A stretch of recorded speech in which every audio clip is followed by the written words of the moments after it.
अस्सलाम नाज़रीन, मैं हूं असद अली तूर अपने प्रोग्राम असद तूर अनसेंसर्ड में।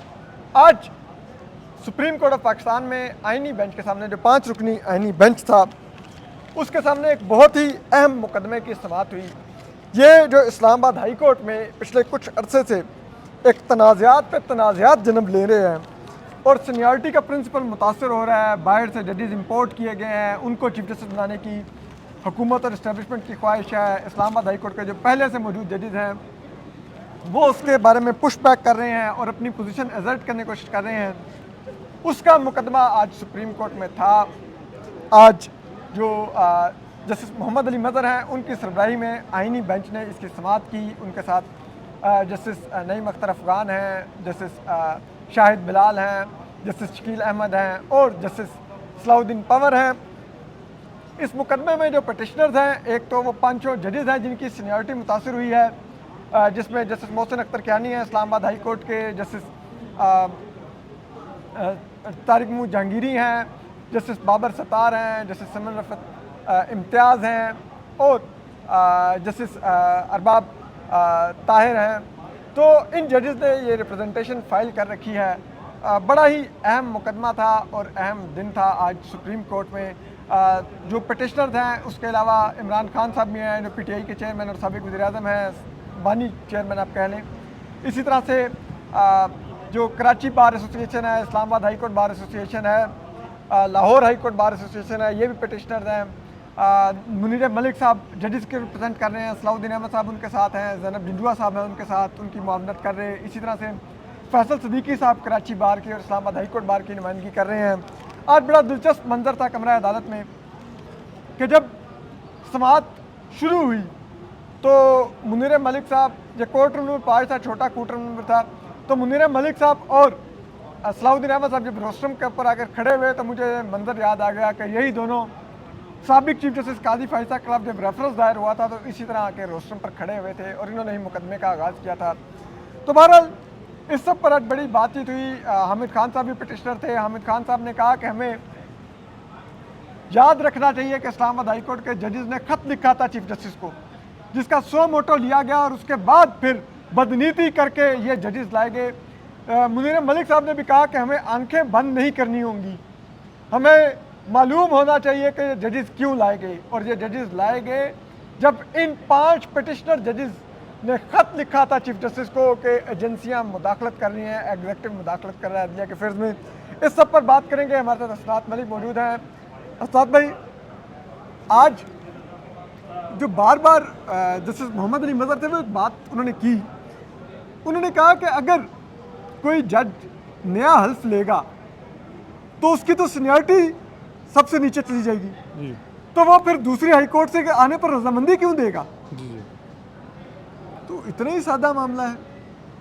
देखिए, अब यही तो उन्होंने आइन की तशरीह करनी है। आर्टिकल 194 बड़ा क्लियर है जिसमें है कि इस्लामाबाद हाई कोर्ट में जज जाएगा तो वोट लेगा। अब 194 के तहत क्या उसकी कंप्लायंस, ये रीडिंग भी नहीं करनी, रीड इन भी नहीं करना, ये सिंपल टैक्स है, टैक्स में लिखा हुआ है।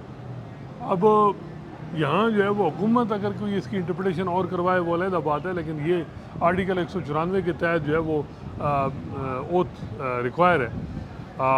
दूसरा जो सबसे इम्पॉर्टेंट पॉइंट है जो मेरा ख्याल है हिट करेगा इंडिपेंडेंस ऑफ जुडिशरी को, वो ये है कि प्रोसेस किसने इनिशिएट किया।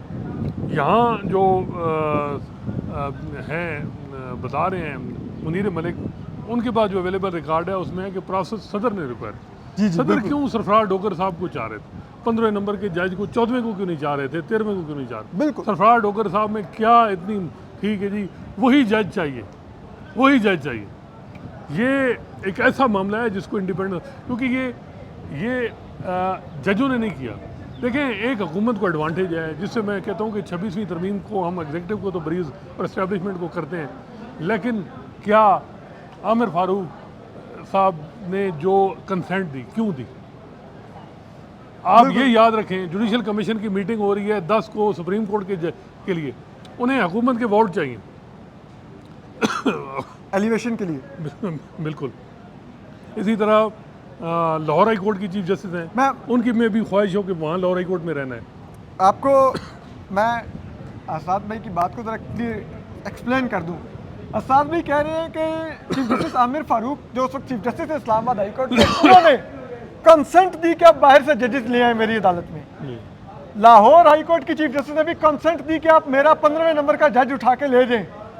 दैट शोज के क्योंकि आमिर फारूक साहब ने एलिवेट होकर सुप्रीम कोर्ट में आना था और जुडिशल कमीशन में उनको हुकूमत के वोट चाहिए थे और हुकूमत चाह रही थी कि वो बाहर से जज लाए इस्लामाबाद हाई कोर्ट में। तो नहीं देखे ना, आमिर फारूक साहब ने भी सवाल नहीं किया कि 14वें नंबर पर क्यों नहीं, 13वें नंबर का जज क्यों नहीं, 20वें नंबर का जज क्यों नहीं, हाँ, ये क्यों। और इसी वजह से आज हामिद खान साहब और मुनीर मलिक साहब ने बार बार कहा कि बैकग्राउंड देख, बैकग्राउंड ये है कि 5 जजेस को ठिकाने लगाना या साइड पे करना, इसको आप मद्देनजर रखें। ये चीज़ आप इग्नोर नहीं कर सकते। ये इंडिपेंडेंस ऑफ जुडिशरी और इंडिपेंडेंस ऑफ जुडिशरी तो सीलियंट फीचर है, इसकी बुनियाद पे तो कॉन्स्टिट्यूशन अमेंडमेंट स्ट्राइक डाउन हो सकती है।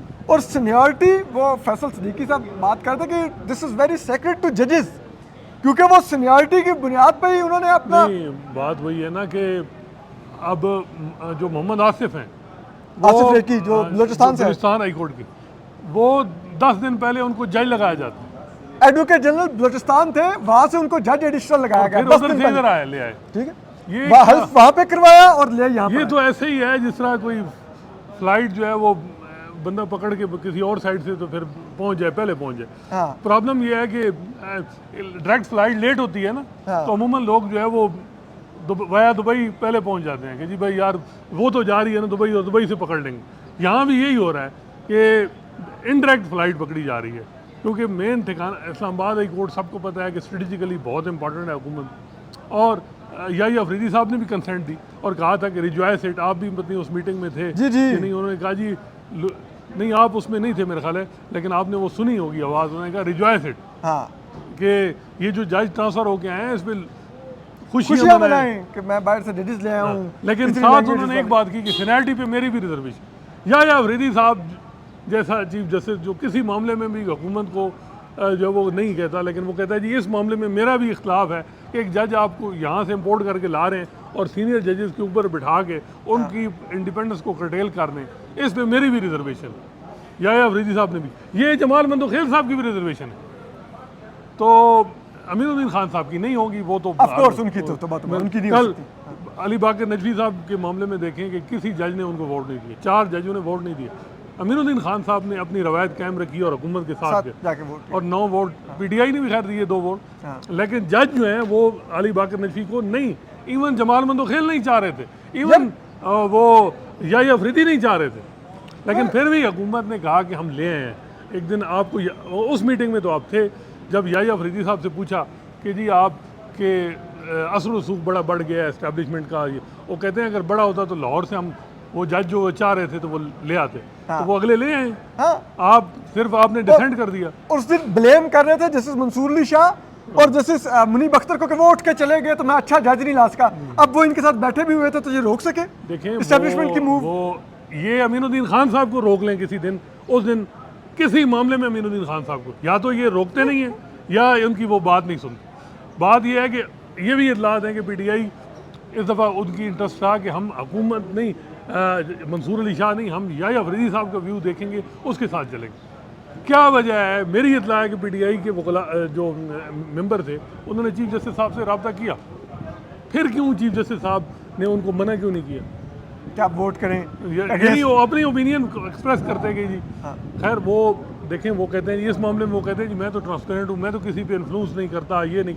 देखें ये मामला इंडिपेंडेंस ऑफ जुडिशरी का है, हर मामले में आप जज लाने के लिए तो लॉबिंग कर सकते हैं। मियां गुल साहब को अपने खैबर पख्तूनख्वा के सुप्रीम कोर्ट को एक्टिंग के लिए तो आप ला सकते हैं, लेकिन जब दूसरा मामला हो तो आप कोई नहीं। तो ये सारे इस वक्त जो क्राइसिस है, जो जुडिशरी की हालत है, उसकी जिम्मेदार सिर्फ 1 पर्सन है, वो है या अफरीदी साहब। मैं अमीनुद्दीन खान साहब को नहीं, क्योंकि उन्होंने उनके पास बड़े मौके थे कि चीज़ों को बैलेंस करने के, लेकिन नहीं किया उन्होंने। और अब वो भुगत रहे हैं जो कुछ हो रहा है उनको। वो उनकी पोजीशन ये है कि अगले उनसे पूछते ही नहीं है, वो जज ले आए।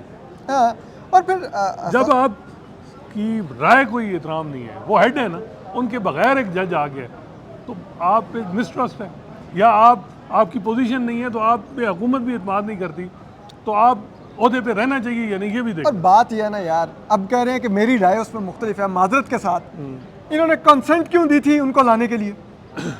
इनको नहीं पता था क्यों उनको लाया जा रहा है, किस तरह सीनियरिटी के साथ खेला जाएगा? क्या ये हाई कोर्ट के जज से चीफ जस्टिस ऑफ पाकिस्तान तक पहुंचे हैं, ये क्या रोटी को चोची कहते हैं या अभी तक फीडर में दूध पी रहे हैं? इनको नहीं पता कौन सा खेल किस लिए खेला जाता है। नहीं यार मतलब वो, और देखे ना मसला ये है कि ये प्रोसेस पे या अफरीदी साहब ने भी सवाल नहीं उठाया जी। कि जी 14वें नंबर का जज क्यों नहीं, हाँ। 16वें नंबर का जज क्यों नहीं, ये 15 नंबर से क्यों ला रहे हैं? पर डोगर साहब में कौन से सरकार के पर लगे या वो कौन सी उनकी क्वालिटीज हैं जूरिस्प्रूडेंस से सवाल करते हैं कि वही डोगर साहब ही क्यों, हाँ। वही मतलब है उसकी वजह, ये सवाल तो उठा देते ना किसी, हाँ। मतलब वो कूड़ा मुच्चा ही क्या कहते हैं ना पंजाबी, वही उठा लेते कि यार हम देखें हमने तो ज़रा वो जो कंसल्टेशन है बड़ी मीनिंगफुल, अगलों ने ऑर्डर किया आपने यस सर और कहा कि जी रिजॉइस इट, और आपने बजाय इसके कि आप इस मामले को करते आपने सारा कुछ अपने जेब में ले लिया। क्या जी मैं जी बिल्कुल बिल्कुल जी लैंग्विस्टिक, सबको पता है लैंग्विस्टिक बुनियादों पे इस्लामाबाद हाई कोर्ट में जज ट्रांसफ़र नहीं हुए, जी जी बिल्कुल, मकसद कोई और था, और जिसकी बात आज हामिद खान साहब ने की है, लेकिन ये नहीं मान रहे, अब भुगत रहे हैं। हामिद खान साहब ने कहा 6 जजेस का खत वजह है ये ट्रांसफर की, बदनीति पर मबनी है। करीब देखिएगा कि सुप्रीम कोर्ट में भी जिस दिन मर्जी होगी वो चीफ जस्टिस अपना चेंज कर लेंगे, क्योंकि सरेंडर हो गया ना। हाँ। ये सकूत ढाका के बाद सकूत अदलिया जो हुआ है, ये जो वो जनरल याहिया का, ये चीफ जस्टिस याहिया का नहीं सबूत है। मतलब है बहुत बड़ा सरेंडर है जुडिशरी की तरफ से। जुडिशरी का काम है आर्गूमेंट करे, मैं भी हुकूमत को समझाए, हुकूमत इनकी बात मान ले, कहे कि जी हम आपके किसी मामले में प्रॉब्लम नहीं हो रहे हैं, 9 मई में 4 महीने में हम ट्रायल कंक्लूड करा रहे हैं, ज़रूरी नहीं है कि इतनी खिदमत कर रहे हैं। हर मामले में हमें खबार कर रहे हैं। हाँ। थोड़ा बहुत आर्गूमेंट करना होता है ना। हाँ। लेकिन बजाय ये लग रहा है कि आर्गूमेंट, इनकी कोई जान ही नहीं है आर्गूमेंट में, और चीफ जस्टिस का जो ओहदा है वो बेवकूफ़ हो चुका है। देखिए एक तो बेवकूफ़ वो हुआ है कि अमीनुद्दीन खान साहब ने इनको वोट ही नहीं दिया, आईनी बेंच उन्होंने कहा जी मैं खुद दूंगा, उन्होंने अपने आप को वोट दी। जो चीफ जस्टिस आइन की तशरीह नहीं कर सकता, कानून की तशरीह नहीं कर सकता, क्या वो इस ओहदे पे रहना चाहिए? और 28 लाख तनख्वाह लेनी चाहिए। 26वीं तरमीम मुझे ये बताएं, आइन में कल कहा जाए कि जी अदलिया ही पूरा अदलिया चीफ जस्टिस शहबाज शरीफ है, क्या आप मान जाएंगे उस? और जो हुआ है तो बात यह है कि सीलियंट फीचर है इंडिपेंडेंस ऑफ जुडिशरी, वो तो इस वक्त आप अपने दिल पे हाथ रखें कि क्या वो सिक्योर है या वो मज़ीद कंप्रोमाइज़ हुई है आपके दौर में, ये असल चीज़ है। और फिर असदाद भाई अभी आप देखें जिन सरफराज डोगर साहब को ये एक्टिंग चीफ जस्टिस से परमानेंट चीफ जस्टिस करने की इस्टेब्लिशमेंट पूरी एक मूव चला रही है, और मौसूफ चीफ जस्टिस याहिया अफरीदी साहब ने जुडिशल कमीशन का इजलास भी बुला लिया उसके लिए। अच्छा अब देखें ना इनको क्या थी ये मीटिंग इस्लामाबाद वाली रोक लेती, ज़्यादा से ज़्यादा हुकूमत जो है वो बुला लेती बंदे पूरे करके, लेकिन कम से कम आपका डिसेंट तो होता ना, आप मीटिंग बुला लिया आपने, और अब जो है वो मामला है इन 5 जजेस के पास कि क्या ये इस जुडिशल कमीशन को रोकते हैं या नहीं। मेरा ख्याल है कि क्या पता हुकूमत को खुद ही ख्याल आ जाए कि यार इस्लामाबाद हाई कोर्ट के जज ये जो एक्टिंग चीफ जस्टिस का मामला है, ये खुद ही हम महीना डेढ़ देखें, जब वो एक्टिंग है ना सरफराज डोगर साहब, तो उनको एक्सपेक्टेशंस हैं हुकूमत, तो हुकूमत का हर काम उनके हिसाब से हो रहा है, उनके ऑर्डर बेतकीर हो रहे हैं। केस आपके आगे से उठा के किसी के आगे लगा रहे हैं, कभी किसी के आगे। सुप्रिटेंडेंट जेल ने ऑर्डर नहीं माना उनका, वो मुलाकातों वाला, तो हुकूमत के लिए तो आइडियल है कि एक्टिंग चीफ जस्टिस है, कन्फर्म हो जाएगा तो मे भी कई ऐसे जज हैं जो कन्फर्म हो के मे भी, हालांकि कोई उम्मीद नहीं है लेकिन फिर भी हो सकता है कि जी वो चेंज हो जाए। कहीं ना कहीं वो जिसे कहते हैं ना वो अपनी इंडिपेंडेंस दिखाने की पोजीशन एजर्ट करने की कोशिश करते हैं, वैसे इधर तो कोई उम्मीद नहीं हमें। लेकिन वही मैं कह रहा हूँ कि हुकूमत के लिए क्या पता हुकूमत खुद ही 17 को स्टेटमेंट दे दे कि हमें जो है वो कन्फर्म ठीक है जी हम JC की मीटिंग को पोस्टपोन करवा देते हैं। तो लेकिन एक चीज़ और हसाद भाई, मैं जो चीज़ समझना चाहता था इस्लामाबाद हाई कोर्ट में, अब आप देखें जो एक्टिंग चीफ जस्टिस आपने उसका इशारा दे भी दिया कि उनको तो हुकूमत की कंसेंट चाहिए परमानेंट होने के लिए, तो वो हुकूमत को किसी जगह पे कोई टफ टाइम नहीं दे रहे।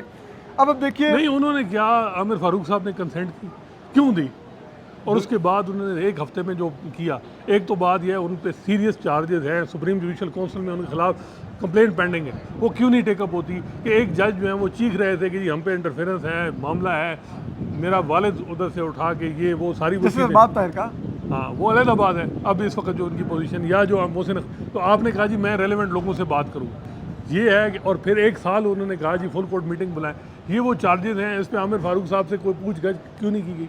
बिल्कुल मे भी उन जजेस का कसूर हो आमिर फारूक, लेकिन उसने मामला तो देखना चाहिए ना। हाँ वो उस वक्त आमिर फारूक साहब ने उनको जिस तरह शहबाज शरीफ ने नवाज शरीफ साहब को कह दिया कि मेरी गल होगी है, तुम वतन वाला जो और इलेक्शन हार गए, इसी तरह आमिर फारूक साहब ने कहा कि मेरी गल होगी, आपको दोबारा कोई तंग नहीं करेगा, और दोबारा तंग शुरू हो गया। तो चीज़ यह है कि उस जज ने, आपने फिर भी उनको नवाजा सुप्रीम कोर्ट लाकर।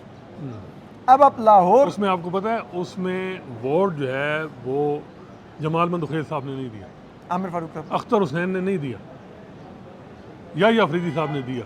जी, या अफरीदी साहब जो अपने आप को करते हैं ना, इन्होंने वोट दिया है।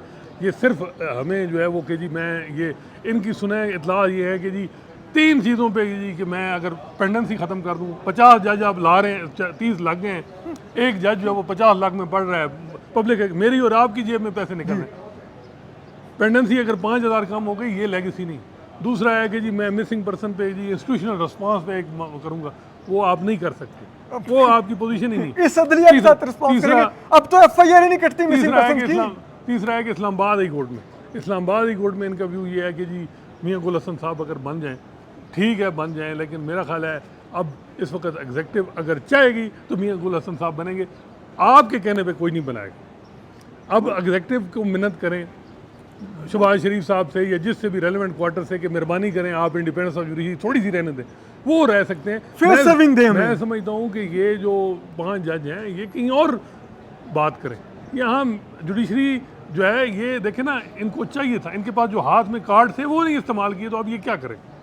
अब तो एग्जीक्यूटिव चाहे तो वो चाहेगी कि यार ये ज़्यादा चीज़ें हो गई हैं, शहबाज शरीफ साहब कहेंगे कल क्या पता हमारी बारी आ जाएगी, तो फिर ऐसा है कि थोड़ा सा, क्योंकि नून लीग के अंदर एक बात पाई जा रही है कि डोगर साहब के हवाले से कुछ आपने वकला की उनके व्यू भी देखे होंगे सोशल मीडिया पे भी नून लीग के कि जी ये वे ट्रेंड ठीक नहीं है डोगर साहब, क्योंकि आपको भी पता है नून लीग शराम सरवर साहब को लाना चाह रही थी, लेकिन वो रेलेवेंट क्वार्टर नहीं मान रहे थे।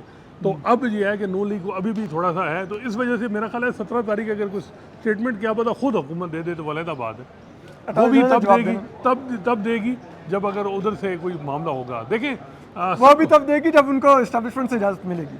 एनीवे, तो साथ भी लेकिन एक चीज़ है, चीफ जस्टिस जाहिया अफरीदी का एक किरदार अब हमारे सामने है।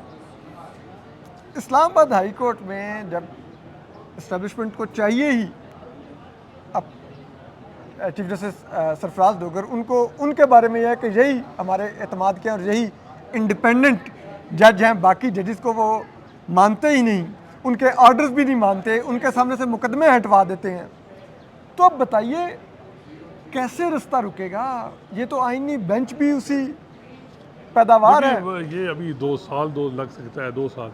इफ्तिखार मोहम्मद चौधरी भी थे, ज़फ़र अली शाह का सेक्रेटरी थे, PCO 1999 में ओथ लिया, जो मुशर्रफ को 3 साल देने में भी वो जज में उसका हिस्सा थे सारे। फिर वही इफ्तिखार चौधरी थे 2007 में जिन्होंने खड़े हो गए।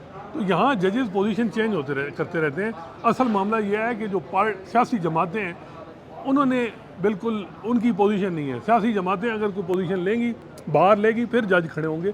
वैसे एक बात ठीक है कि जज अब क्यों अपनी नौकरियों पे लात मारेंगी, किस चक्कर में, जब साइड पे सोसाइटी में कहीं कोई किसी जगह मूवमेंट नहीं हो रही। लेकिन आज़ाद भाई आपने इफ्तिखार चौधरी साहब की मिसाल दी, लेकिन माजरत के साथ इफ्तिखार चौधरी ने वो फैसला देकर उनके 6-7 साल निकलवा दिए थे। इतने टाइम तो ही होता है यार, जिन्होंने मार्शल लगाया होता है या कोई गैर आईनी काम किया होता है। 2007 में इफ्तिखार चौधरी इंडिपेंडेंट हो भी गए तो क्या हुआ? फिर अब देखें, ठीक है, यहाँ पर भी उनको जितना टाइम चाहिए है, जो उन्होंने टारगेट्स अचीव कर रहे हैं वो कर लेंगे। बात ये उसके बाद 3-4 साल बाद वो फेस सर्विंग के लिए कहेंगे ठीक है जी आप बात ये है कि जरा आंखें दिखा लें। PTI की सियासत बिल्कुल जो इंटरनल उनकी इतनी खलफशार है और मसाइल हैं और इतनी साजिशों में वो घिरे हुई हैं, जिसकी वजह से सबको इस वक्त मसाइल आ रहे हैं। देखें, वो एक जमात थी लीडिंग, उनको अपनी पॉलिटिकल स्ट्रेटजी बनानी थी, वो बना नहीं पाए। आज 9 मई के केसेस से कोई वकील नहीं था इनको PTI का। तो ये इस वक्त सूरत हाल है। इसमें जजेस मेरा ख्याल है टाइम देखेंगे, अंदर से में भी किसी को मुखालफत भी हो कि मौजूदा हालात में ये चीज़ें ठीक नहीं हैं, लेकिन मेरा ख्याल है कि जज कोई इस वक्त रिस्क नहीं लेगा। 1-2 जो थे उनको उन्होंने साइड लाइन कर दिया। आईनी बेंच को क्या लगी कि वो इतनी जल्दी चीज़ों को करे, वो जो भी करेगा कोई अभी तक तो 6 महीनों में हमें नहीं लगा कि किसी मामले में उन्होंने मौजूदा हुकूमत को क्वेश्चन किया। बिल्कुल। असद मलिक साहब का बहुत बहुत शुक्रिया असद भी आपके वक्त का। असद मलिक साहब ज़्यादा पुरुमीद नज़र नहीं आ रही और वो कह रहे हैं कि शायद बाद में कल जब हालात बदल जाएं, एक लिहाज से ठीक भी है। पाकिस्तान में हमेशा इदारों के अंदर से आप कहें कि रिएक्शन पॉलिसियों पर तब ही आता है जब बाहर सड़क गर्म होती है, जब कोई तहरीक शुरू हो जाती है, फिर अदलिया भी अपने मसल्स दिखाती है, फिर फौज भी जो होती है वो भी अपनी पॉलिसी पर नज़रसानी करती है अगर वो सियासत में मुदाखलत कर रही हो तो, और बाकी चीज़ें भी फिर बदलती हैं। लेकिन यहाँ पर जब सड़क ही गर्म नहीं हो पा रही, पीटीआई आपस में लड़े जा रही है, एक चूं चूं का मुरब्बा है, इमरान खान जेल में है, मुलाकात नहीं हो रही, ये नहीं हो रहा, वो नहीं हो रहा, इस्लामाबाद हाई कोर्ट के ऑर्डर को बूट की नोक पर लिखा जा रहा है, पीटीआई से कुछ हो ही नहीं रहा। तो फिर ऐसे में कितनी उम्मीद रखें कि कोई इंडिपेंडेंस दिखाएगा। हम आपको अपडेट करते रहेंगे। अपना ख्याल रखिए। अल्लाह हाफिज़।